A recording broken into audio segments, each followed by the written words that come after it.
আমাদের এখানে প্রায় 24টা গাড়ি চলে। 24টা গাড়িতে যে এখানকার যে লোকাল ভেন্ডাররা ছিল তারা কম রেটে এখানে গাড়িগুলো চালাচ্ছে। তা সত্ত্বেও ম্যানেজমেন্টের একটা গা ফুলেকে দেখা হয়েছে এবং ম্যানেজমেন্ট কিছু বহিরাগত ভেন্ডারকে আমাদের এলাকাতে ঢোকানোর চেষ্টা করছে এবং তাদেরকে ম্যানেজমেন্টের আন্ডারস্ট্যান্ডিং আমরা ভালো করে বুঝতে পারছি যে ম্যানেজমেন্টের কিছু চাওয়া পাওয়া আন্ডারস্ট্যান্ডিং হয়তো থেকে থাকতে পারে।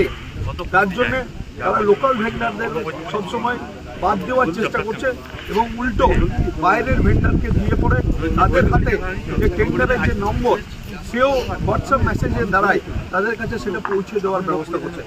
আমাদের এই আন্দোলন এখন বজায় থাকবে এবং এই যেটা মৃত্যুঞ্জয় আমাদের জেলার সভাপতি উনি বললেন এই আন্দোলন আজকে হয়তো ছোট মনে হচ্ছে, এর পরবর্তীকালে আরও রূপরেখাভাবে বড়ভাবে আন্দোলন হবে এবং আমাদের যারা ভেন্ডাররা এখানে চালাচ্ছিল তারা যদি সুযোগ না পায় তার ব্যবস্থাপনা আরও জোর কদমে নেব। এটুকুই বলে আমার বক্তব্য শেষ করতে চাই। ধন্যবাদ। জয় ভীম, জয় বাংলা, জিন্দাবাদ, অভিষেক ব্যানার্জি জিন্দাবাদ, মহেন্দ্র চক্রবর্তী জিন্দাবাদ।